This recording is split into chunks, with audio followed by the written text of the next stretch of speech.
Hey YouTube, this is VidHead85. Can we talk for a minute? Okay, so after seeing this picture here, I decided to take a look at the original and the 2013 version of Carrie. The one in the middle is actually Angela Bettis. She played that in, it was a TV movie version, which followed closer to the book and actually had an ending where Carrie survived, which is interestingly, I actually like that ending a little better. But, so that prompted me, after seeing that picture, it prompted me to see the 2013 version. There are some things that I liked and I disliked about it. First, the first thing that I liked about the 2013 version was that Carrie is a bit more assertive with her mother and self-assured, even though she's a loner. The modernization of the film, I'll just take as a factor of life in this. And that's what I think kind of did it a little more. And I believe this to be like a small town, which is kind of interesting because I believe Sissy Spacek is also from a small town as well. And I think she did a better version with Carrie as far as like the whole like loner factor. But I'm getting ahead of myself. I like the fact that it seems to be to me that they make her a bit more human, but they do it through dialogue. They do it more externally. The progression seemed a bit natural, and I liked how I kind of liked how they did that. And Sue was really nice. I enjoyed. I liked the dynamics with Chris and Sue.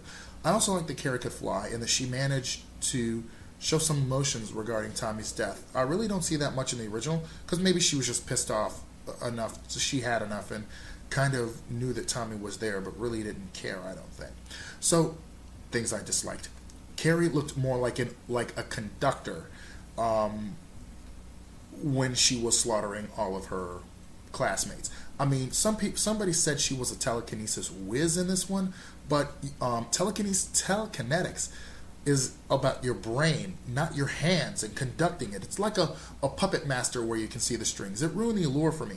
The other thing I didn't like were the slaps. There were no slaps. There was only one slap in the beginning when Carrie got smacked by the teacher. Chris didn't get slapped, neither did... Well, Chris got slapped a few times, and then she smacked her boyfriend at the end in the original. No smacks. That was horrible. That was the physicality that I liked. Now, Chris, I believe, also cut the pig's throat in this one, whereas somebody else did it in the I believe it was Billy that did it in the original. Gortz's Carrie seemed also to enjoy the killing. I'm not sure whether Spacek's character actually did, but I think in my personal opinion, she got pissed off and just opened up a whole can of telekinetic whoop-ass. I like how she got the ones in this one who she was sure was in on the prank, but of course a few survived. And again, I do not count the Rage Carrie or Carrie 2 the Rage.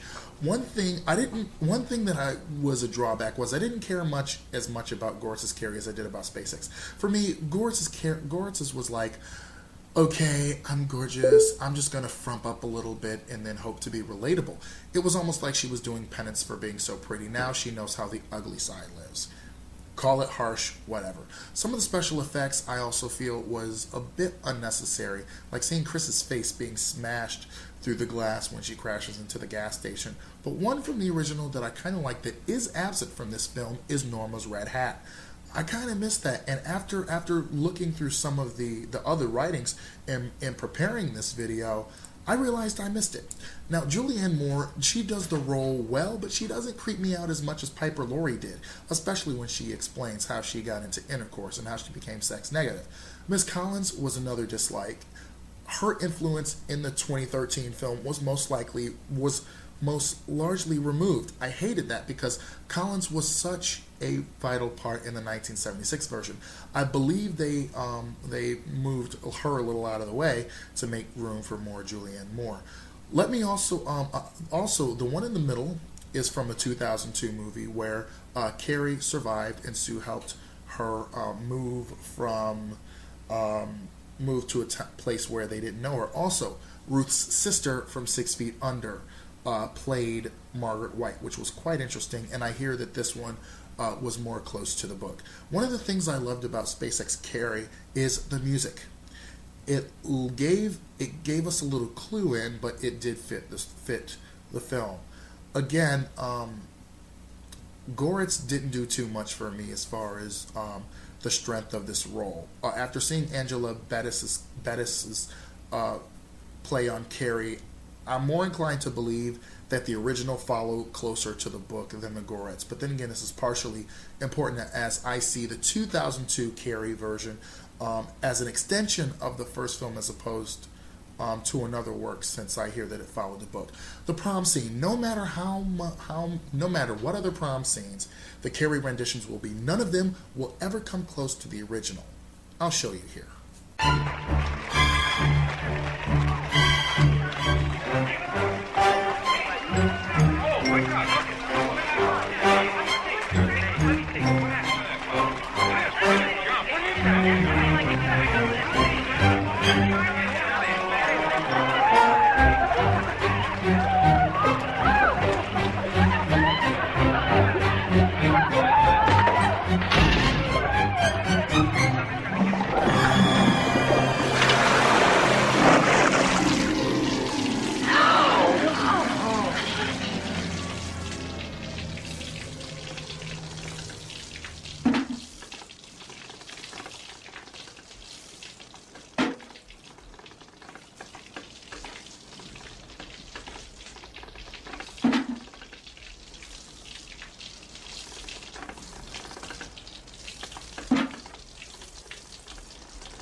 Sorry, Cassie. We're all sorry, Cassie. Trust me, Carrie. You can trust me. Trust me, Carrie. You can trust me. Trust me, Carrie. You can trust me.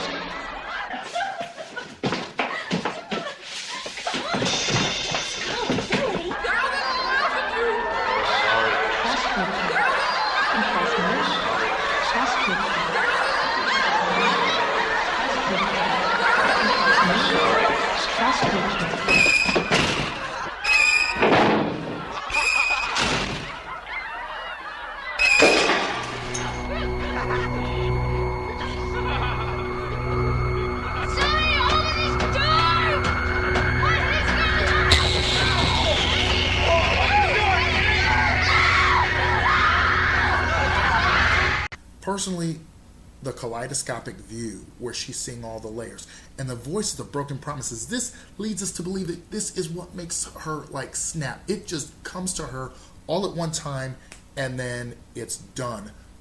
First of all of the slowness of them up on the stage, the blocking out of everything except for the pig's blood, and the hit on the back of Tommy's head and him falling, and then just the laughter and all of that coming together will always set that apart from any other film that will ever be done, regardless of how many remakes this gets. Now, Chris died quickly in the 76 version. In the Goretz versions, she tortured them a little, and I believe that that's a part of the bloodlust for revenge. Now, in the book, the town was leveled, not just the school. As it was in the movie. The book explores explanation for Carrie's telekinesis and has a telepathic connection with Sue, whereas the movie omits most of this. But I would pick up the book to read more of that. The Bettis TV version shows that in a scene toward the end where Sue convinces her to leave the house before it collapsed. Let me also, again, the music, I will not forget the music because it really lends a lot to the film. But I'm partial to the 1976 version. Again, while I mentioned that the 2002 version was more of a complement to the original film.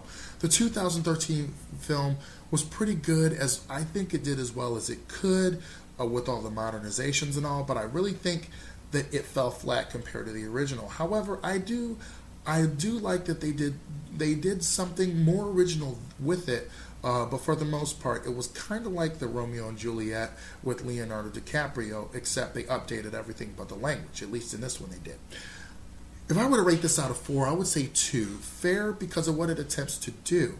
At least Goritz has got the bloodlust part, but yet, I don't think that Carrie was really one for bloodlust. I just think she got pushed too far. And maybe the original shows us that, but I'm pretty sure, I wonder if the book teeters between her being someone who just got pushed too far, or if she was someone who wanted that bloodlust and get revenge. So, thanks for letting me talk to you, YouTube. I'll see you later.